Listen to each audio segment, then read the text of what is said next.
Hello. So, if y'all were wondering about my build, if you've been seeing my character in my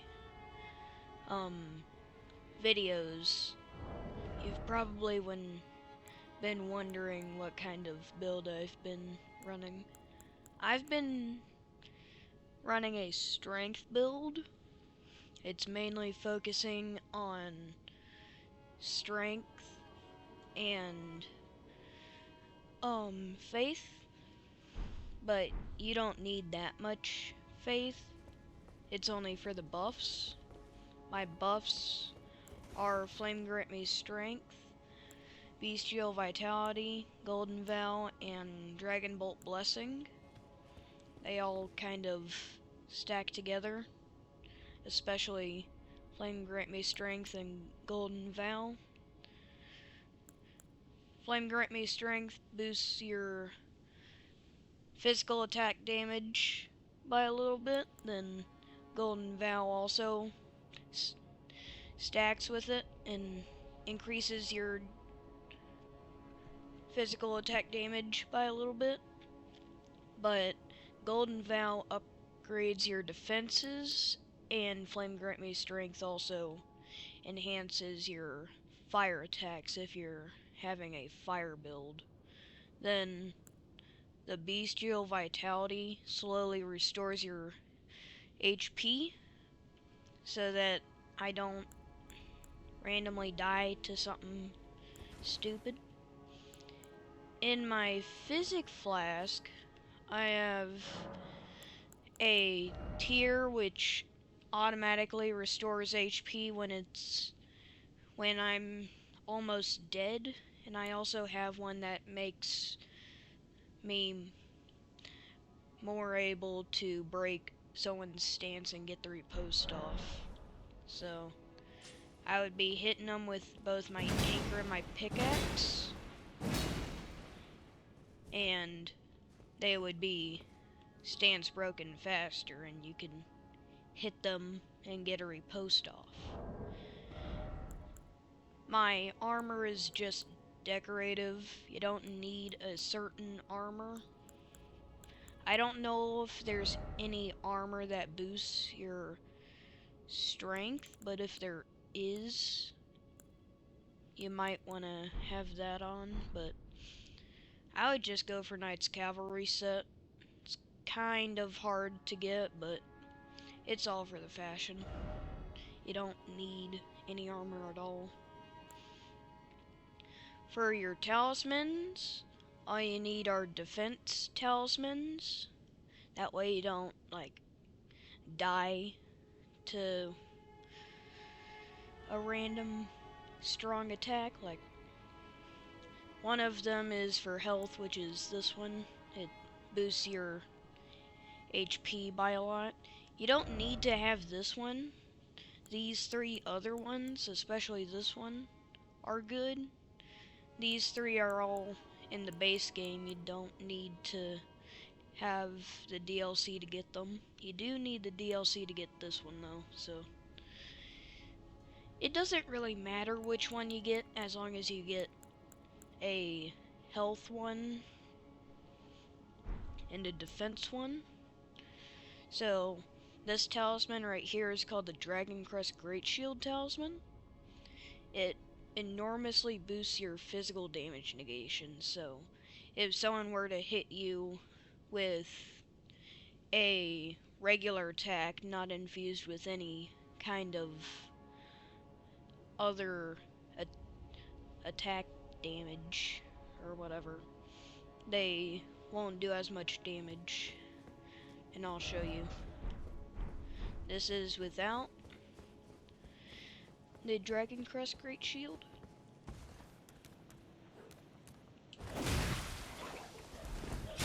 He doesn't really do that much damage. Okay, that was 2 hits. Now if I put on the talisman and get my health back, he does a little bit less damage. So it's a lot better to have talisman on than to not have it on. It's especially good in a hard boss fight, because usually bosses would have physical damage, then some sort of elemental damage. But you can always just get a different one for this one. Like, you don't need to have this, I just have it because it's better to have than to not have. Like, this, after you hit someone enough, it'll raise your HP. You can just put it as any talisman. I would say, like, the green turtle talisman would be a good one. Maybe even a pearl drake talisman, which boosts your non-physical damage negation, which is basically just any other type of damage like holy, fire, magic, all of that. Then for your last one, I would say have a Erdtree's Favor or something like it. I don't have the Erdtree Favor +2, so I just have it as +1, but you can have it as any one of them. I think another good one would be like the Warrior Jar Shard or the Shard of Alexander, but that's only if you're going to be using your Wild Strikes Ash of War a lot. There's three things you can do with this Ash of War, and I'll get to my weapons in a second. The regular Ash of War is just swinging your weapon. It's like a mini AoE if you turn around a lot. You can use your heavy attack to do an overhead slam, or you can use your light attack to hit them like a baseball. And I would say the best things that you can have on your weapons is bleed and frost. For your anchor, I would say put bleed on. And for your pickaxe, put frost on, but you can do whichever. Like, put frost on the anchor, put bleed on the pickaxe. Frost on the pickaxe, bleed on the anchor. It doesn't really matter. And just to, like, get one of these affinities on, you need to have, like, either a certain kind of Ash of War, like a Bleed Ash of War or a Frost Ash of War, or you can just go with one of the regular ones, like this, and put them on using the whetstone knife, if you have it. I don't have all of the whetstone knives, but I do have most of them. I got the black one, the red hot, the iron, and the regular one. So I don't really have a lot, but if you have the one that gives you frost, I thought this one gave you frost. Whatever. But if you can put on frost and bleed, then you should definitely do that. Otherwise, you should get the iron wet blade and just put heavy affinity on, because heavy affinity scales your weapon more off of strength, so your weapon would do more damage. But if you do heavy, then you won't have bleed or frost. Bleed is a status effect that takes a lot of an enemy's health away. And frost is basically the exact same, but a tiny bit less potent, but also puts a debuff on your enemy. So if one of them procs, it's going to take a big chunk of their health bar. And also if you proc Frost, you can make them have a defense debuff, like they have less defense. So that's pretty cool.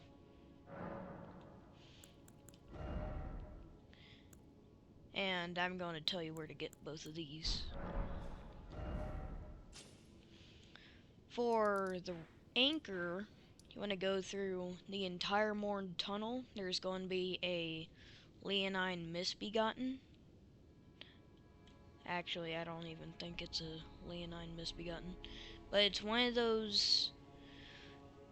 It's basically like a Leonine Misbegotten, but just with a giant axe. It has a couple of roll attacks where it rolls at you. He's not very hard. Actually, he's not hard at all. I beat him before I even got to Godric. Actually, I think I beat him before I got to Margit. So, he's pretty easy. It's basically just get there, go through the cave, get it pretty quick. Then, if you want the pickaxe, you just go into any mine, kind of like the Morn tunnel down here. You can just farm those guys. Where I farmed my pickaxe, I don't know if it drops from every miner or just a couple of them in a specific group of caves, but I got my pickaxe from the sealed tunnel up in Altus on the outskirts of Lanedell. You just go from this grace down to here. There's going to be a little thing right here. You jump onto it, go down, then go down here. There's going to be a tunnel. Then there's going to be a secret wall. I'm going to show you it right now.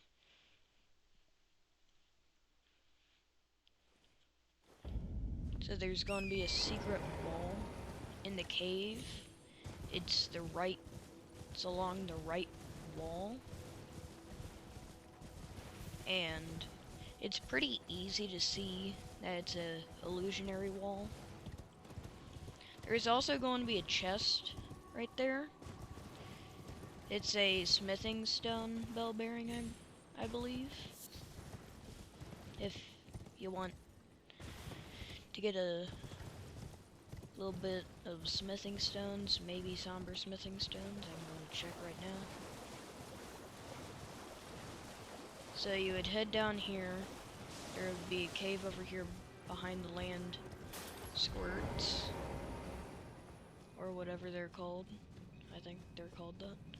So you want to get the grace. There's a little tunnel to the right, along the right wall. You want to hit it, and there's a bunch of illusionary walls in here, and you basically just want to farm these guys. They're not very hard. You can just whack them with your anchor. It will be a little bit hard to kill. Not by much, though. Like, you can just kill these guys pretty quick if you have the right weapons. And there's also going to be a couple of smithing stones in here. They also drop some smithing stones. Be careful because there's a vulgar militia by the chest if you want the bell bearing. Just kind of take care of him, smash him into the dirt. You can get the chest. It's a regular smithing stone bell bearing. There's going to be another illusionary wall. Then you can just kind of follow that. Get to the bottom if you want. But I'm not going to show that. This is just about food. So, that's how you would get the pickaxe and some other stuff if you want to do it. I get the bell bearing. So, for the stats, you're mainly going to focus on vigor endurance, strength, and probably faith because you need some um incantations that buff your character so that instead of having to two-shot one of those tree guys up there, you can one-shot them. So you just kind of go here. I would say just put on one of your buffs, specifically Flame Grant Me Strength, then just hit them, and you'll one-shot them. But if you do a jump attack, you're probably going to one-shot them anyway. And I think that's about it, except for the flasks.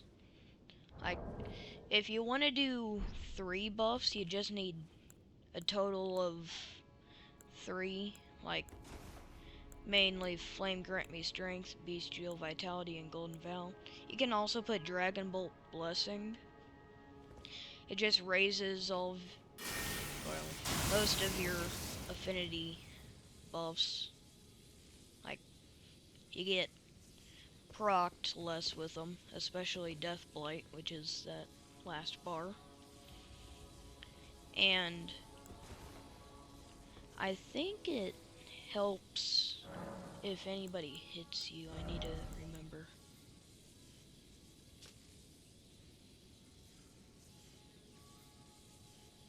Yeah. Attacks become easier to deflect. But the only bad part about Dragon Bolt Blessing is probably going to be less lightning damage negation. Especially if you're fighting like an ancient dragon, especially Placidusax, Dragon Lord Placidusax. This will not be a good buff. I think if you have a standard anchor, like a not a find anchor, just a regular anchor, then you can do Vike's Dragon Bolt. You have to come up here, fight Vike in this little spot right here. You'll also get his armor, and if you want his spear, there's going to be a Frenzied Flame village kind of thing. Then there's going to be a church kind of up here. You'll get invaded by Vike right there, and you'll get his spear. It can proc Madness too if you have the right stats for it. And I don't really know what else to say. Well, if you want other things, of course, you can just put your stats into them. But just make sure you have a bunch of health and a bunch of strength. The main thing is strength. So you do want to have as much points in strength as you can until it's getting hard to level up your weapon. Like if it gets leveled up one time, like a single one, switch to like a different attribute to where it levels up both of your weapons instead of just one. That way you get more damage out of both of them. And for whatever reason, my anchor does magic damage. I think that's because of the frost affinity, but if you want to upgrade your anchor a bunch, then put some stats into intelligence. So just feel free to put in stats into any attribute. I just kind of wanted to look at all the different kinds of weapons in the new DLC, so I started putting points into some other attributes to use different kinds of weapons, especially this one. This is one of the ones that caught my eye. And just, if you ever want to do anything else, just feel free to. This isn't the best kind of build, it's my build. I've never been very good at making a build, but just make it your own if you want to. If you think that you have a better build in mind, just shift around the attributes if you want. And I think that'll do it for this video. Goodbye.